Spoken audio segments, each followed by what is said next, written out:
Salut! Aujourd'hui, dans cette vidéo, nous allons voir les frais variables. On a vu les frais fixes sur la dernière vidéo. Si vous ne l'avez pas encore vu, allez la voir. C'est très important d'aller voir ces deux vidéos.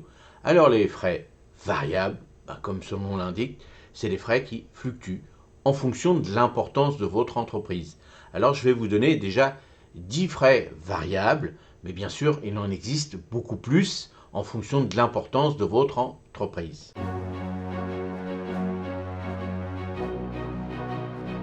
Premièrement, le coût variable des stocks. Le coût des stocks qui varie en fonction des quantités achetées et vendues.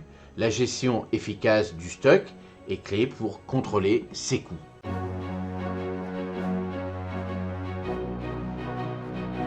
Deuxième, frais de transport et de livraison. Les coûts associés à la livraison de marchandises aux clients ou entre les entrepôts qui fluctuent avec les volumes des ventes et les distances parcourues.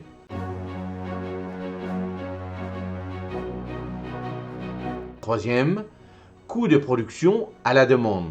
Pour les magasins qui fabriquent des produits sur commande, les coûts de production varient en fonction du nombre de commandes.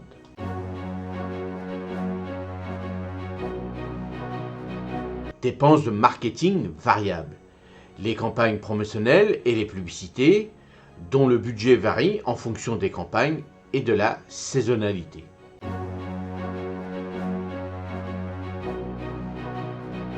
Frais de personnel flexibles. Les coûts liés au personnel supplémentaire ou temporaire embauché en période forte de demande.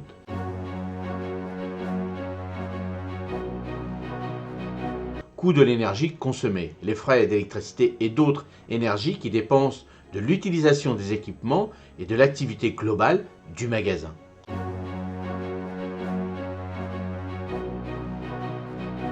Septièmement, frais de matières premières. Pour les magasins produisant des articles sur place, le coût des matières premières varie en fonction des volumes de production.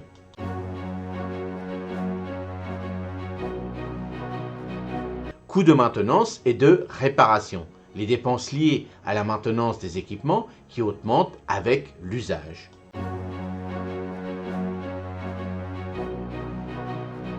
Neuvième, frais de vente incitatifs. Les remises et promotions offertes pour stimuler les ventes qui peuvent varier en fonction des stratégies marketing.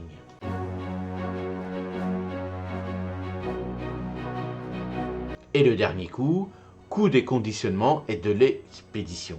Les dépenses liées à l'emballage et l'expédition des produits qui augmentent avec le volume des ventes.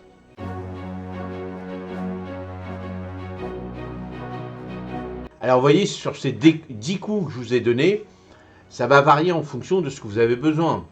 Un exemple, parmi tant d'autres, on parlait d'électricité, ça peut être un coût fixe comme un coût variable. L'électricité, si vous augmentez votre production, dans l'année, vous avez prévu, je vais dire 1000 €, et puis d'un seul coup, vous avez plein de commandes, plein de choses, l'électricité, là, d'un seul coup, va monter. Donc là, on va le considérer comme un frais, un coût variable. Bien sûr aussi, tout ce qui va être des coûts de production. Si vous dites, dans l'année, il faut que je fasse tant de chiffre d'affaires, vous prévoyez vos matières premières et autres, et puis d'un seul coup, vous avez plein de commandes, donc automatiquement, hop, ça varie, ça monte. Mais bien sûr, tous ces coûts variables, on va les ajuster l'année qui suit. On va dire cette année, on devait faire 100, on a fait 120, et l'année prochaine, on fera un peu plus que 120 pour engendrer tous ces coûts. Mais vous voyez, ça va être des frais variables qui vont augmenter aussi les frais fixes l'année qui suit. Allez, j'espère que cette petite vidéo vous a encore donné des petits points essentiels pour le montage de votre entreprise. Et n'hésitez pas à me laisser des commentaires. Allez, à la prochaine vidéo. Salut, merci.